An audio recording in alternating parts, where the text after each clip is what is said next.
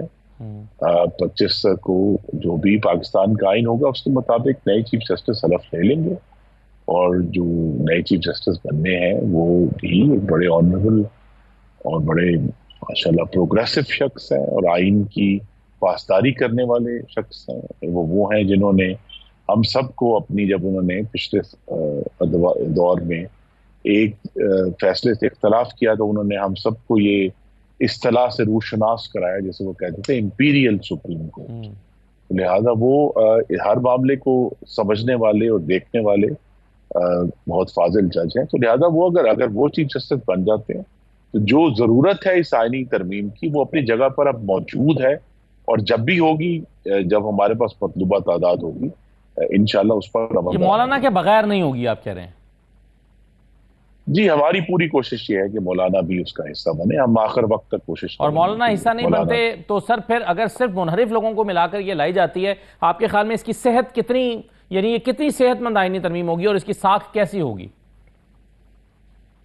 دیکھیے، جب مطلوبہ تعداد حاصل ہو جاتی ہے تو پھر ساکھ کے سوال جو ہیں وہ پھر تاریخ کے ذمہ چھوڑ دیے جاتے ہیں. تو لہذا وہ اگر ایشوز ہوں گے جیسے بھی جس آئین اور قانون کے مطابق اس وقت جس دن اس پر ووٹنگ ہوگی، ٹھیک ہے، اس کے مطابق سارے معاملات. صحیح ہے. خرم صاحب، ابھی ایک پریکٹس اینڈ پروسیجر ترمیمی آرڈیننس لایا گیا.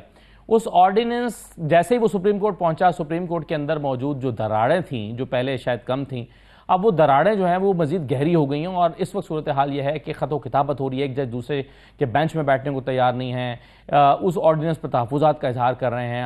آج جو ایک نیا بینچ بنا ہے اس کی تشکیل پر بھی آئینی بحثیں ہو رہی ہیں. کئی سپریم کورٹ کے اندر ہی جج موجود ہیں جو سمجھتے ہیں کہ نہ کل کا بینچ توڑا جا سکتا تھا، نہ آج نیا بنایا جا سکتا تھا. یہ آرڈیننس جو لایا گیا ہے، آپ کے خیال میں اگر یہ پارلیمنٹ سے ترمیم ہی لے آئی جاتی تو یہ بحث ہی شاید نہ ہوتی، یہ دراڑ ہی نہ سپریم کورٹ کے اندر پڑتی اور یہ جھگڑا ہی نہ ہوتا. تو یہ کیوں نہیں کیا گیا اور کیوں یہ آرڈیننس لایا گیا ہے؟ یہ دراڑ جو ہے یہ اس آرڈیننس کی وجہ سے نہیں ہے. یہ دراڑ اس وجہ سے ہے کہ ہماری تمام توقعات اور خواہشات کے برعکس فاضل جج صاحبان نے بھی یہ فیصلہ کیا ہے، کچھ میں سے، کہ ان کی جو انا ہے یا ان کی جو وہ سمجھتے ہیں کہ درست ہے وہ پاکستان کے آئین اور قانون سے زیادہ طاقتور ہے. تو لہٰذا انہوں نے وہ فیصلے کر رہے ہیں ایسے کچھ سمجھتے ہیں کہ ہم نے بینچ پہ نہیں بیٹھنا. حالانکہ یہ بات تو واضح ہے، سپریم کورٹ بھی ایک سے زائد دفعہ کہہ چکا ہے، سب سے کلیئرلی باز محمد کاکڑ کیس میں، کہ ایک دفعہ جب قانون آ جائے، اور وہ قانون یہ نہیں ہے کہ جس میں لکھا ہے جو آرڈیننس ہوگا یا ایکٹ ہوگا، ایک دفعہ جب قانون آ جائے تو پھر وہ کسی بھی تشریح کے اوپر بالادست ہوتا ہے. تو اب جو ملک کا قانون ہے آرڈیننس کے ذریعے اس کو لاگو کر دیا گیا ہے. جب جیسے ہی پارلیمان سیشن میں آئے گی تو اس کو پارلیمان کے سامنے بھی پیش کر دیا جائے گا. تو لہذا ہر چیز کے اوپر سوالات اور بہت زیادہ جو ہم اس وقت اسکروٹنی ہو رہی ہے، اس میں میں بڑے ادب سے عرض کروں گا کہ ذاتی انا زیادہ حائل ہے، اس میں کسی قانون کا رول نہیں. بہت شکریہ خرم دستگیر صاحب پروگرام میں شرکت کرنے کے لیے. یہ ناظرین آج کا پروگرام تھا، اجازت دیجیے، اللہ حافظ.